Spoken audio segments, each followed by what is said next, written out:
तुम कैसे हैं आप सब? उम्मीद है कि आप सब ठीक होंगे। Welcome back my YouTube channel. तो मैं आज ना ग्रोसरी करने गई थी। तो बच्चे जो थे ना घर में रह रह के ना बोर हो रहे थे, तो कहते मम्मा साथ जाना है। बेटी मेरी ने तो ना खुद जैकेट पहन ली, भाई को भी पहना दी अपने को, और खुद भी पहन ली, और कहती चले ना मम्मा बाहर चलें। तो वैसे तो बहुत ज्यादा बाहर सर्दी थी ना, मेरा दिल नहीं था कर रहा बाहर निकलने को ना। तो मैंने कहा चले, बार बार बच्चे जिद कर रहे हैं तो इनकी भी माननी चाहिए। तो फिर मैं इनको लेके ना बाहर चली गई। तो मैंने कहा चले अब बाहर आई तो हूँ, तो चलो ना ग्रोसरी भी करके ले जाती हूँ, वीकेंड आ गया है। तो ग्रोसरी भी ना करके साथ ही ले जाऊंगी। तो ये फिर मैं ना ग्रोसरी करके लेके आई थी। तो सबसे ज्यादा मुश्किल काम मुझे जो लगता है ना, वो ये लगता है कि जब मैं ग्रोसरी करके लेके आती हूँ ना, तो उसे संभालना सबसे ज्यादा मुश्किल काम होता है। पता नहीं मुझे क्यों, वैसे और कोई काम इतना मुश्किल नहीं मुझे लगता। बस ये ग्रोसरी करके ला के ना, तो इसको संभालना सबसे ज्यादा टफ हो जाता है मेरे लिए ना। तो फिर ये मैं प्याज लेके आई थी, इनको ना अच्छी तरह से मैंने साफ करके ना, तो ये मैंने रख लिए। वैसे तो ज्यादा प्याज लेके आते हैं, तो वो मैं उधर पीछे रख लेती होती हूँ बाहर शेड में। तो लेकिन ये अब ना सर्दी बहुत ज्यादा है, तो मेरा बाहर निकलने को ना दिल नहीं करता। तो ये फिर अब थोड़े थोड़े ला के ना बस इधर ही घर का घर ही रहने देती हूँ, कि यहाँ ऐसे निकालिए और इस्तेमाल कर लिए। तो ये मैं रेड ऑनियन लेके आई थी, ये मैं सैलड के लिए इस्तेमाल करती हूँ। तो वैसे वाइट जो है वो एक दफ़ा जब मैं नई नई आई थी, तो ये रेड इस्तेमाल करने स्टार्ट कर दिए। तो जो कलर हांडी का था ना, वो ठीक नहीं आता था, रेड रेड सी ज़्यादा हो जाती थी।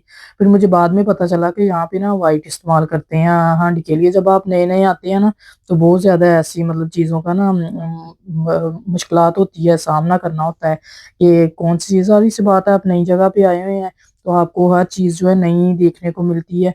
तो फिर मुझे ऐसा-ऐसा पता चलना स्टार्ट हो गया। ये है कि पाकिस्तान में तो ये व्हाइट ही इस्तेमाल होता है, रेड भी होता है इस्तेमाल, तो उसका नहीं इतना कलर आता। तो फिर ये मैं फ्रूट वगैरह लेके आई थी, तो माशाल्लाह मेरे बच्चों को ना फ्रूट बहुत ज़्यादा पसंद है, तो काफ़ी ज़्यादा लाना पड़ता है।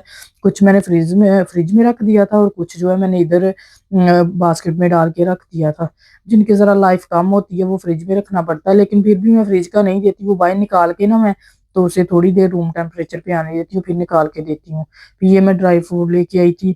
ड्राई फ्रूट भी अब तो सर्दियाँ आ गई हैं, तो ये बच्चों के लिए भी बहुत अच्छा होता है, बड़े भी खाएँ तो अच्छा है। तो ये मैं लेके आई थी। तो ये मूँगफली जो है मैं जब भी जाऊँ ये लाज़मी मैं लेके आती हूँ। मैंने कहा चले जितनी देर सर्दियाँ उतनी देर, तो आती भी वहाँ इतनी देर के लिए ही है। जितनी देर सर्दियाँ रहती हैं ना तभी आती हैं। तो फिर इसके बाद फिर मैं लगी थी ये वो पफ पेस्ट्री बनाने के। तो उसके लिए मैं ये चीज़ें रेडी करने लगी थी, और चिकन जो वो बॉयल होने के लिए रख दिया था, और वेजिटेबल भी। तो उसमें थोड़ा-सा हल्का-सा नमक डाल के मैं, तो उसे बॉयल करने के लिए रख दिया। तो अब मैं ये लगी हूँ, ये जो सब्ज़ ऑनियन होता है ना, प्याज़, वो मैं जो है ऐसे करने लगी हूँ, वो कट कर रही हूँ। तो उसके बाद ये मैं इसमें बटर डाला है। बटर में अगर आप ये पफ पेस्ट्री का सारा मटीरियल तैयार करें ना, तो बहुत अच्छा बनता है। तो ये देखिए अब मैं उसमें वो डाल रही हूँ, हल्का-सा इसे बस सौटे करना है, ज़्यादा इसे ना भूनना नहीं है। तो ये इसको मैंने डाल के फिर मैं सब्ज़ मिर्च हल्की-सी ऐड करूँगी, आप अपने टेस्ट के हिसाब से ऐड कर लीजिएगा। तो बच्चों ने भी खानी होती है, तो फिर जब मिर्च तेज़ हो जाती है, बच्चे तो फिर मुँह ही नहीं लगाते ना किसी भी चीज़ को। तो हल्का-सा ही मतलब ये है कि थोड़ी-थोड़ी स्पाइसेस डालनी पड़ती हैं। तो ये फिर मैंने सब्ज़ धनिया भी डाल दिया है साथ में, और ये वो थी बंद गोभी जो होती है वो मैंने साथ में डाली, और अच्छी तरह तरह से इसे मैं भून दूँगी। उतनी देर में ना वो चिकन भी रेडी हो गया था, उसके मैंने ना छोटे-छोटे से पीस करके जैसे रेशेदार वो करके मैंने रख लिए थे। अब वो भी इसको ना अच्छे से रेडी करूँगी। तो ये मैं इसको हल्का-हल्का सा भून लूँगी, क्योंकि बॉयल तो हुई हुई हैं सारी चीज़ें ना। तो बस हल्का-सा यही करके फिर इसमें मैंने वेजिटेबल्स ऐड की, वेजिटेबल भी मैंने बॉयल करके ना, तो फिर इसमें ऐड की थी। तो ये देखो मैं हल्का-सा उसे भून रही हूँ। बस बच्चे जो है ना रोटी वगैरह या इस तरह चावल वगैरह खा के ना बोर हो जाते हैं, एक ही चीज़ एवरी डे नहीं खाते, तो फिर उनके लिए ना कुछ तो आपको करना ही पड़ता है। स्पेशली मैं अपनी बेटी के लिए, मेरी बेटी जो है वो ना रोटी नहीं खाती, रोटी से पता नहीं क्यों इतनी ज़्यादा चलती है। तो फिर मुझे ये होता है कि चले जो चीज़ उसे पसंद हो तो वो मैं बना के उसे दे दूँ। ज़ाहिर-सी बात है, बच्चा माएँ जो होती हैं वो बच्चों के लिए ही तो सारा कुछ करती हैं। तो फिर मैं ये आज लेके आई थी।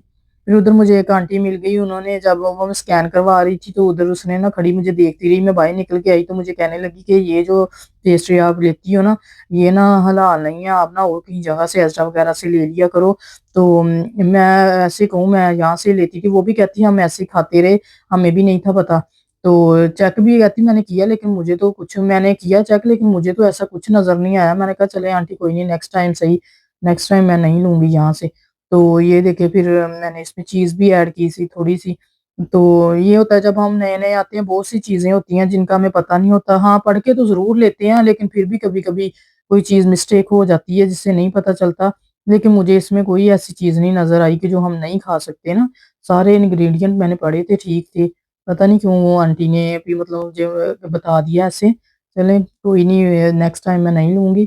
तो ये देखिए फिर मैंने फ़ोक की मदद से ना ये इसे ऐसे मतलब इसका डिज़ाइन भी बना रही थी साथ और फिर मैंने छुरी की मदद से हल्का-हल्का सा ना इसे कट लगाए वो ज़रा शेप अच्छी बन जाए ना तो बच्चे भी ज़रा खुश होके खा लेते हैं और अच्छा भी लगता है ना खाने में।